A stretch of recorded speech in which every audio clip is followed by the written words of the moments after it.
Pakistan cricket team کے سابق wicket keeper Rashid لطیف نے 90 کی دہائی میں ٹیم میں ہونے والی بغاوت سے پردہ اٹھا دیا۔ میچ فکسنگ پر تہلکہ خیز انکشافات بھی کر دیے۔ ایک پوڈ کاسٹ میں راشد لطیف نے کہا کہ کپتانی پر سیاست کا سلسلہ 90 کی دہائی سے شروع ہوا، جب پہلے عمران خان اور پھر جاوید میانداد کو کپتانی سے ہٹایا گیا۔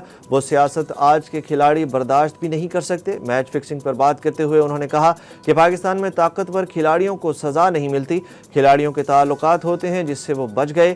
جسٹس قیوم نے اپنی رپورٹ میں تجاویز دی تھیں جس میں کہا گیا تھا کہ ان لوگوں کو دوبارہ بورڈ میں نہ لایا جائے، لیکن ہمارے ہاں انہی لوگوں کو دوبارہ کپتان بنا دیا جاتا ہے۔ انہوں نے کہا کہ کولمبو میں 6 فریقی ملکی ٹورنامنٹ میں پاکستان بمقابلہ آسٹریلیا دیکھنے کے بعد لگا کہ دونوں ٹیمیں میچ ہارنا چاہتی تھیں۔ اس سے قبل بھی پاکستان بمقابلہ سری لنکا کے میچ میں بھی لگا کہ شاید میچ فکس تھا۔ بھارت کے بھی کئی کھلاڑی میچ فکسنگ میں ملوث رہے ہیں۔ بین الاقوامی سطح پر اب شاید میچ فکسنگ اس طرح نہیں ہے جس طرح پہلے ہوا کرتی تھی۔ پاکستان میں اس کے خلاف آواز اٹھانے میں محمد رضوان کا اہم کردار رہا ہے، اسی لیے تو سب اس کے پیچھے پڑے ہوئے ہیں۔